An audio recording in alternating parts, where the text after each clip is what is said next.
Last week, June 2025, we all saw a video on the media where Fulani herdsmen killed and burnt down over 200 human beings alive at Benue State. When Very Dark Man posted that video on the media, we saw many numerous Nigerians in grief, pain. We saw influential people began to cry and post on their media, "Stop the killing at Benue State." We saw people like Sabinus, Combo, Football Fan Tribe, and many more of them posting, "Stop the killing at Benue State." These are people who are living the life of Christians. Christians are the only people who cry while seeing the consequences of their action.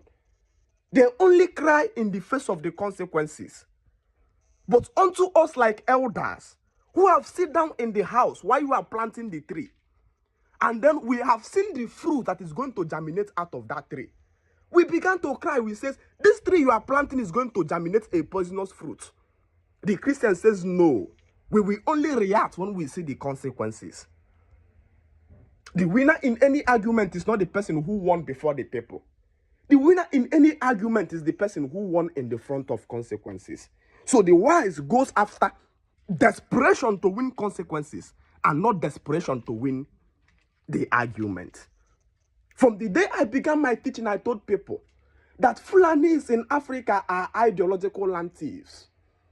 Ideological land thieves. The exact promise God made to Joshua in the book of Joshua, it says, any place that the sole of your feet shall tread upon, I have given you that land as your inheritance. Is the exact promise God has made to Fulani herdsmen, that any land that the sole of their feet tread upon has become their own. So when the Fulani herdsmen are walking, any land they comes upon, there is a fight that they live for the people, the indigenous landowners of that place. That either you stand up to fight the fight, they will wipe you off and take over the land. When God was talking to David, he says, I will give you nations as your inheritance. And the Christians is saying power. God is powerful. What that Christian doesn't understand is that that same promise is what God is making to a Fulani herdsman. And when they come to your land to fight, you are still anesthetized. Anesthesia means your instinct of defense and fighting has been taken away from you. You still think God is your provider. You still think God loves you. What you don't know that God is government of the day of the West. That any country they enter, they live unfinished war for that country, for that nation. And that unfinished war is this herdsmen. The assignment is to destroy anything about the people's land food production. Because if they can control your food, you are permanently a slave under them. Follow me carefully. Follow me. And so when they came into Africa and did their job perfectly, they left leaving the herdsmen. What the herdsmen comes to do is to continue an ideological war of land thieves. And so I began to cry. I says, number one, the defense of any society is not live in the hands of the police or the military or the government. The defense of any community is left in the palms of the indigenous men of that community. I grew up in the days of my grandfather understanding that every man is a porter of warfare in his house. Every man have a gun. Every man have a cutlass. Every man have war. That at some point the bell began to ring early in the morning and men began to carry out their guns, knowing fully well that life is a battleground. But when the white man police came, the first thing they did was to give people Christianity. And every person they give Christianity, they took guns away from them. They took defense away from them and handed the defense in the palms of the police. But if you are living in the north today, Kano State, Castina, you can bear me testimony that if you enter the house of any proper Muslim polygamous man, you will discover that man have a gun in his house. Gun is not something new. Every man keeps this gun in his house, knowing fully well that life is a war zone. And we survive according to how strong the strength we have. So defense in the Muslim countries is in the hands of the indigenous men.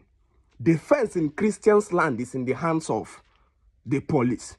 Unfortunately, police is not equal to the task of fighting the herdsmen. Because the herdsmen have been sent by God. God is the government upon which the police is working for. It's just like when they say Satan took permission from God to go and tempt Job. God is the government. Satan is the Fulani herdsman. They go and took permission from that God so that police who is working for God will not fight against the Fulani herdsman. Marabrahado Silaska Hadaya. I will get you in my WhatsApp school one day. And that is the dengue. I cook men. I'm called the cooker of men. Because I have the most right ideology on African emancipation. The most. I understand him from beginning to end. That is why my fight is not only the fight against Christianity. I am fighting a journey I called African Renaissance, resurrection of African culture from beginning to end. Follow me carefully. You don't leave the defense of a society, a community in the hands of the police. The defense of every community is in the hands of the men. But what you have understand today is that there is a Fulani attack in your farmland and your people are going to report at the police. But the Fulani herdsman coming to attack you is carrying gun. Satan took permission from the God to go and tempt Job.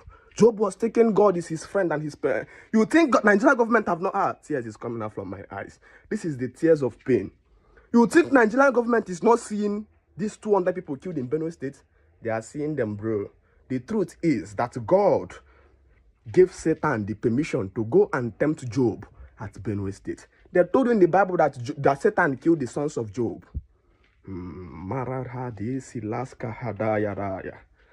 What is the origin of this destruction of this culture we have today? That today men now have a lot of fights to fight in their home with their wives. This war has been pushed into their home through what they called monogamy. The arms of men that is supposed to be on the society to protect society has been fighting with a woman, trying to pacify a woman. And this was a fight our ancestors ran away from by making more women in the house, because a woman wants somebody to compete and fight with. So if there are 3 women in the house, she found her fellow women to fight with. And impulse will always fight with impulse. Noise will always fight with noise. And there will not be a winner. But would that man have gone into that family to say it is one man, one wife? One man, one wife becomes that the impulsive woman is going to be fighting with this logical man. And anytime there is noise here and I want to be logical, noise will always conquer my logic. Your wife will kill you if you don't learn polygamy. If you bring that polygamy and introduce more wives, you create more competitors for the woman in the house and destroy monogamy independence. Because one and only truncates submission. Once that many wife comes in every man's house, then our eyes will go back to the land and our society. Then when we look at our land, we start even asking ourselves, what is the Fulani herdsman doing in the bush? If there are visitors, we Igbos, we go to north and visit them. When we visit in the north, we don't stay in their bush. We stay in their compound where they are living. So why are they living in the bush? They are living in the bush because to them, any uninhabited place, any place that people didn't build house, and the sole of their feet tread upon that place. God was talking to Joshua. He says, any place that the sole of your feet shall tread upon, I have given it to you as your inheritance. A Christian shall power. And then they came to take Oboka, and you are crying. Malahazi. WhatsApp school. That is the day your emancipation. Join us in African Renaissance.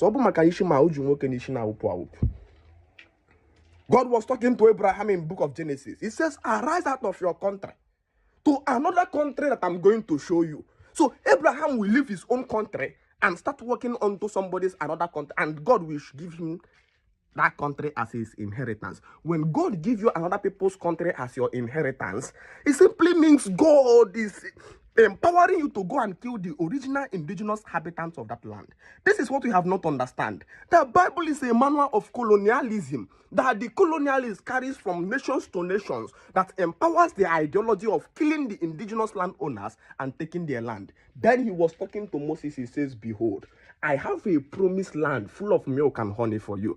When you hear promised land full of milk and honey, they are talking about that land of Africa. The Fulani herdsmen have come upon this journey. Will you be equipped? Will you stand up with me and get ready for this fight? Or are you still waiting for God to come and fight for you? Remember, God take permission from Satan. Satan gave God permission to come and tempt Job. But Job was unaware, thinking that God is still his friend, until he discovered his 7 children were all God. Join us in African Renaissance. If you want to join the farming we are doing, because farm is one of the easiest ways to recover your land from those Fulani herdsmen. If you can continuously farm on that land, the energy to fight and defend it will be there. But once they put fear on you to run away from that farmland, if you are not doing anything on that land has become their own permanently. Go down to your village and farm. If you need guidance on this farmland, message me on my WhatsApp. 080-622-92667. Don't call me. Chance. I don't have chance to answer call. I am in my village. I don't live fake life. This is my village. Watching my own farmland. Working on my own farmland.